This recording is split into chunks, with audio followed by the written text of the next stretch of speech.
Online গণিত ক্লাসে সকলকে স্বাগত।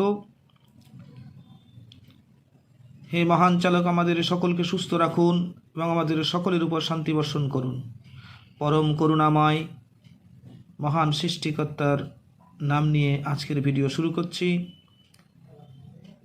হ্যাঁ বন্ধুরা, আমরা গণিত প্রকাশ দশম শ্রেণীর পরিমিতি চ্যাপ্টারের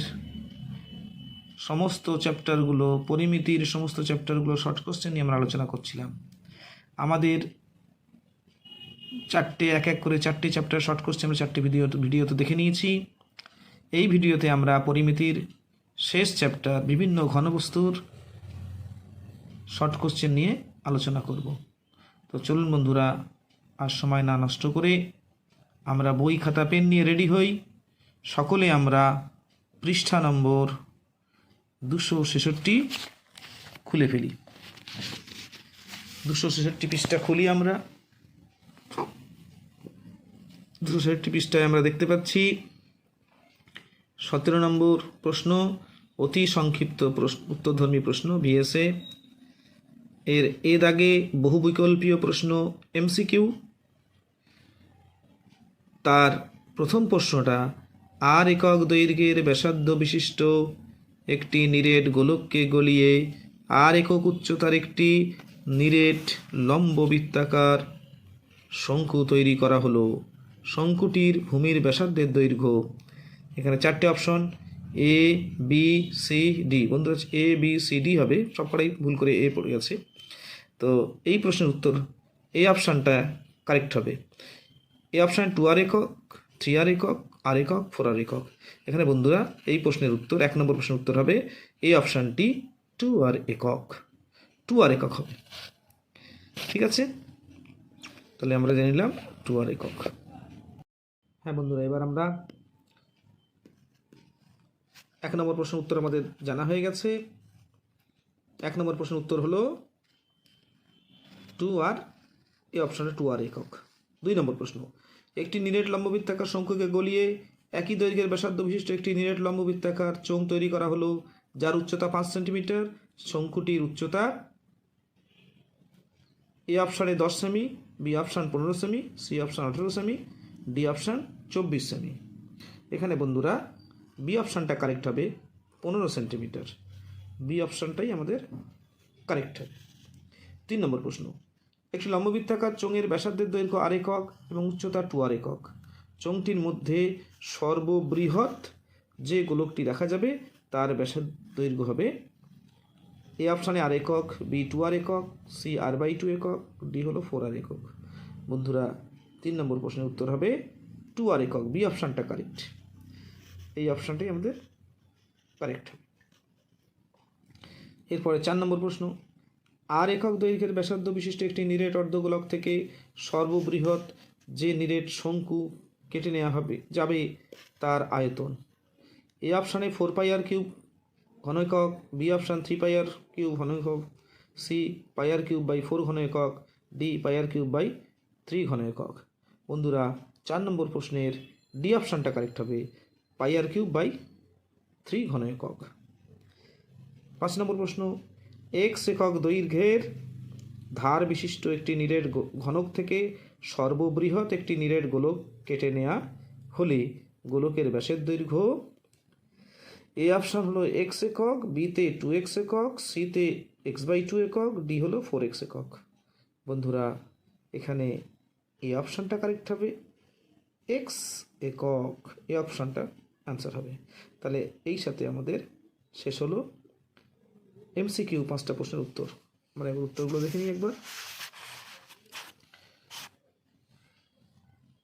প্রথমটা এ অপশান 2R একক, দ্বিতীয়টা বি অপশান 15 সেন্টিমিটার, তৃতীয় প্রশ্নের উত্তরটা বি অপশান 2R একক, চতুর্থ প্রশ্নটার উত্তর হবে D option πr cube by 3 ঘন একক, আর পঞ্চম প্রশ্নটার উত্তর হবে এ অপশানটা এক্স একক।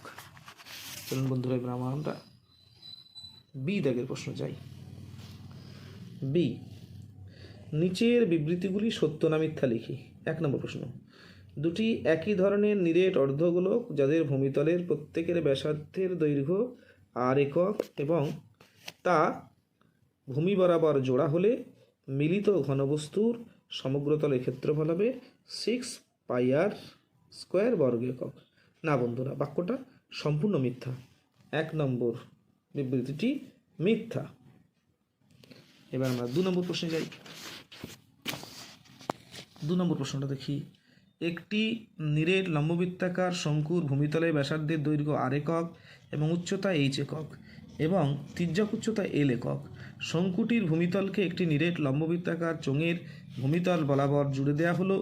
যদি চোঙের ও শঙ্কুর ভূমিতলের ব্যাসার্ধের দৈর্ঘ্য এবং উচ্চতা একই হয়, তবে মিলিত ঘনবস্তুর সমগ্রতলের ক্ষেত্রফল হবে πrl plus 2πrh plus 2πr² বর্গ একক। বন্ধুরা, না, এই বাক্যটাও সঠিক নয়, এই বাক্যটাও মিথ্যা। তো এখানে একটাও বাক্য সঠিক নয়। দেখি উত্তর বিদাগে দুটোই মিথ্যা। এবার আমরা সি দাগের প্রশ্নের উত্তরগুলো দেখব। শূন্যস্থান পূরণ করি। একটি নিরেট লম্ববৃত্তাকার চোঙ ও দুটি অর্ধগোলকের ভূমিতলের ব্যাসার্ধের দৈর্ঘ্য সমান।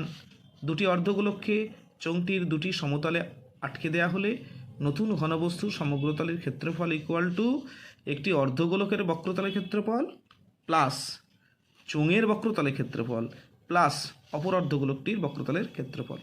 এখানটায় হবে চোঙের, এই শূন্যস্থান হবে চোঙের। 2 নম্বর প্রশ্ন। একমুখ কাটা একটি পেন্সিলের আকার শঙ্কু ও চোঙের সমন্বয়। শঙ্কু ও চোঙের সমন্বয়। 3 নম্বর। একটি নিরেট গোলককে গলিয়ে একটি নিরেট লম্ববৃত্তাকার চোঙ তৈরি করা হলো। গোলক ও চোঙের আয়তন সমান। গোলককে গলিয়ে চোঙ তৈরি করা হয়েছে, তাহলে গোলক ও চোঙের আয়তন সমান হবে, এই শূন্যস্থান হবে সমান। হ্যাঁ বন্ধুরা, আমাদের সি দাগের প্রশ্ন উত্তরগুলো দেখি। প্রথমটা চোঙের, দ্বিতীয়টাও চোঙের, তৃতীয়টা সমান। তাহলে এই সাথে আমাদের সমস্ত 1 নম্বর দাগের প্রশ্নের উত্তরগুলো সব শেষ হলো। এবার আমরা পরবর্তী দাগ 18 নম্বর দাগে যাই। সংক্ষিপ্ত উত্তরধ্বনি প্রশ্ন এসে এই প্রশ্ন উত্তর। বন্ধুরা, এই প্রশ্নগুলো প্রতিটার নম্বর দেওয়া থেকে 2 পেতে হলে রাফ প্রয়োজন পড়ে। তাই রাফটা যারা 2 পেতে চায় তাদের কিন্তু রাফটা দেখতে হবে, রাফটা করে নিতে হবে। আর যারা রাফ করবো না তারা কিন্তু 1 পাবো। শুধু প্রশ্নের সাথে উত্তর মুখস্থ করে ফেললেই কিন্তু একেবারে বিফলে যাবে না, একটা করে নম্বর আমরা পেয়ে যাব। দেখি বন্ধুরা, একটি নিরেট লম্ববৃত্তাকার শঙ্কুকে গলিয়ে একটি নিরেট লম্ববৃত্তাকার চোঙ তৈরি করা হলো। তাহলে একটা শঙ্কু গলিয়ে একটা চোঙ তৈরি করা হয়েছে। উভয়ের ব্যাসার্ধের দৈর্ঘ্য সমান। দুজনের ব্যাসার্ধ সমান মানে আর ধরতে পারি। যদি শঙ্কুর উচ্চতা h হয়, শঙ্কুর এইচটাকে যদি শঙ্কুর উচ্চতা 15 সেন্টিমিটার হয়, এইচটাকে 15 ধরবো, তাহলে নিরেট চোঙের উচ্চতা কত হিসাব করে লিখি। আমরা অ্যান্সার এখানে দেখিয়েছি 5 সেন্টিমিটার। শঙ্কুর আয়তন πr²h, আর এটা চোঙের আয়তন πr²h, শঙ্কুর আয়তন 1/3 πr², এর এইচটা হচ্ছে 15। এখানে r² কেটে গেল, পাই কেটে গেল, তাহলে h ইকুয়াল টু 15 আর 5 কেটে গিয়ে h ইকুয়াল টু 15 আর 3 কেটে গিয়ে h ইকুয়াল টু 5 হয়েছে। তাই জন্যে এখানে 5 সেন্টিমিটার অ্যান্সার হয়েছে। বেশ, তারপরে 2 নম্বর প্রশ্নটা দেখি। একটি নিরেট লম্ববৃত্তাকার শঙ্কু এবং একটি নিরেট গোলকের ব্যাসার্ধের দৈর্ঘ্য সমান এবং আয়তন সমান। ব্যাসার্ধ সমান আর সমান ধরতে পারবো, আয়তন সমান।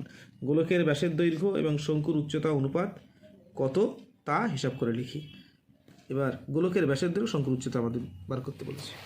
এখানে উত্তরটা হবে 1:2। গোলকের আয়তন 4/3 πr³, শঙ্কু হচ্ছে 1/3 πr²h। এখানে πr² কেটে যাবে, 3 কেটে যাবে, তাহলে 4r ইকুয়াল টু ওদিকে h থাকবে। তাহলে ব্যাস 2r/h ইকুয়াল টু, এখান থেকে একটা 2 ওদিকে চলে গেলে 1/2 হবে, অর্থাৎ 2r/h ইকুয়াল টু 1:2 হবে। তাই জন্য আনসার হয়েছে আমাদের 1:2। 3 নম্বর প্রশ্ন। সমান দৈর্ঘ্যের ব্যাস এবং সমান উচ্চতা বিশিষ্ট নিরেট লম্ববৃত্তাকার চোঙ, নিরেট লম্ববৃত্তাকার শঙ্কু এবং নিরেট গোলকের আয়তন অনুপাত কত তা লিখি। এখানে বন্ধুরা অনুপাতটা হবে 3:1:2। চোঙের আয়তন, শঙ্কুর আয়তন আর গোলকের আয়তন। এবারে যেহেতু উভয়ের উচ্চতা সমান বলেছে, তাহলে উচ্চতা সমান মানে আমরা বুঝবো